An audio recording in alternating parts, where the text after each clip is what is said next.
Penalty নেওয়ার আগে Ronaldo এবার পড়লেন বিসমিল্লাহ, এরপর ডান পায়ের শটে করলেন গোল। সাম্প্রতিক সময় ইন্টারনেটে ভাইরাল হয়েছে এমনই এক ভিডিও।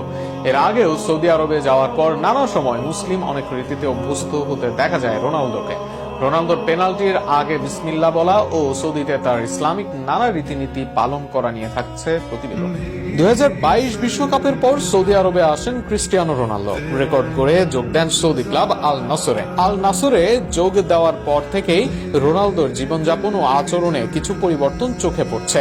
সৌদি আরবের ধর্মীয় ও সামাজিক পরিবেশ অনেকটাই ইসলামিক মূল্যবোধের উপর ভিত্তি করে গড়ে উঠেছে। সেখানে খেলতে গিয়ে বিদেশি তারকারাও স্বাভাবিকভাবে স্থানীয় সংস্কৃতির প্রতি সম্মান দেখান, তবে রোনালদোর ক্ষেত্রে সেটা যেন বেশি দৃশ্যমান।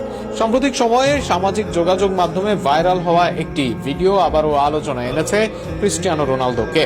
ভিডিওতে দেখা যায় পেনাল্টি নেওয়ার আগে তিনি বিসমিল্লাহ উচ্চারণ করছেন। পেনাল্টি নেওয়ার আগে স্বাভাবিকভাবে দাঁড়িয়ে দীর্ঘশ্বাস রোনালদোর, তখনই উচ্চারণ করলেন বিসমিল্লাহ শব্দটা।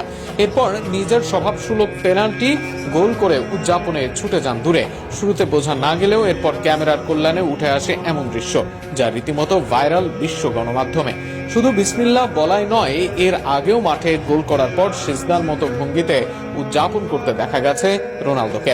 যদিও এটি সবসময় ধর্মীয় উদ্দেশ্য করা হয়েছে কিনা তা নিয়ে বিতর্ক রয়েছে, তবুও এই দৃশ্য ভক্তদের মধ্যে ব্যাপক আলোড়ন তুলেছে। অনেকে এটিকে মুসলিম রীতির প্রতি তার সম্মান হিসেবে দেখছেন। এছাড়া বিভিন্ন সাক্ষাৎকার বা কথোপকথনে তাকে ইনশাআল্লাহ শব্দটি ব্যবহার করতে শোনা গেছে, যা মুসলিম সমাজে ভবিষ্যৎ সম্পর্কে আশাবাদ প্রকাশের একটি প্রচলিত শব্দ। মাঠের বাইরে সৌদি ঐতিহ্যবাহী পোশাক থব বা আরবি ড্রেস পরে বিভিন্ন অনুষ্ঠানে উপস্থিত হয়েও তিনি বেশ কয়েকবার আলোচনায় এসেছেন। এমনকি কখনো কখনো ভক্তদের উদ্দেশ্যে সালাম জানানোর দৃশ্য সামাজিক যোগাযোগ মাধ্যমে ছড়িয়ে পড়েছে।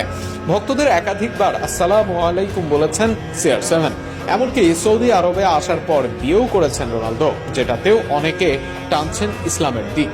এই ছোট একটি মুহূর্তেই বড় প্রশ্ন তুলে দিয়েছে, সৌদি আরবে খেলতে গিয়ে কি ধীরে ধীরে মুসলিম সংস্কৃতির সঙ্গে নিজেকে আরো বেশি মানিয়ে নিচ্ছেন তিনি?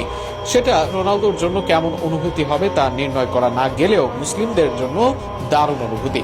কেননা সারা বিশ্বে, বিশেষ করে ইউরোপ আমেরিকায় মুসলিমদের নিয়ে নাক উঁচু মনোভাব রয়েছে।